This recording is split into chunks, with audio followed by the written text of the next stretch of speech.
அன்பிற்கினியோரே, உங்களுக்கு வணக்கமும் வாழ்த்துக்கள். கூடி ஜெபிக்கும் குடும்பம் கோடி நன்மை வரும் என்ற பொன்மொழியை நாம் கேட்டிருக்கலாம். இதை சொன்னவர் யார் என்று உங்களுக்கு தெரியுமா?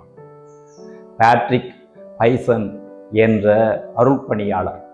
1938 ஆண்டு இவர் குருவாக அருள்பொழிவு செய்யப்படுவதற்கு ஓராண்டிற்கு முன்னதாக இவருக்கு எலும்புருக்கி நோய் இருப்பதாக கண்டுபிடிக்கப்பட்டது.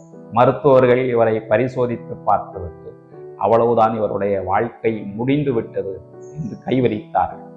மக்களும் கூட அப்படித்தான் நினைத்தார்கள். ஆனால் இவர் நம்பிக்கை இழக்கவில்லை. அன்னை மரியா எப்படியும் என்னை காப்பாற்றுவார் என்று சொல்லி நம்பிக்கையோடு ஜெபமாலை சொல்ல தொடங்கினார். நாட்கள் வேகமாக உருண்டோடின. சில மாதங்களுக்கு பிறகு இவரை பரிசோதித்து பார்த்த மருத்துவர்கள் இவருடைய உடலிலே எலும்புருக்கி நோய் இருந்த தடயமே இல்லை என்று சொல்லி இவருக்கு நம்பிக்கை ஊட்டினார்கள். இதன் பிறகு இவருடைய வாழ்க்கை முற்றிலுமாக மாறிப்போனது.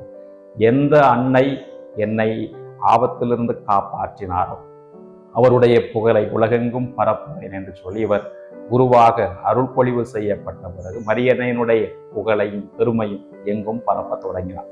அன்பார்ந்தவர்களை, இந்த நிகழ்வு நமக்கு சொல்லக்கூடிய ஒரு ஆழமான செய்தி. நாம் ஜெபமாலையை நம்பிக்கையோடு சொல்கிற பொழுது அன்னை மரியினுடைய ஆசியை நாம் நிரம்ப பெற்றுக்கொள்கிறோம். புனித ஜோஸ் மரியா எஸ்கரிவா என்ற புனிதை மரியன்னையை பற்றியும் ஜெபமாலையை பற்றியும் இப்படி சொல்வார்: ஜெபமாலை ஒரு வல்லமைமிக்க ஆயுதம். இதை நம்பிக்கையோடு சொல்லக்கூடியவர்கள் அன்னை மரியினுடைய எல்லா ஆசியையும் நிரம்ப பெற்றுக்கொள்வார்கள். ஆகவே நாம் நம்பிக்கையோடு ஜெபமாலை சொல்வோம்.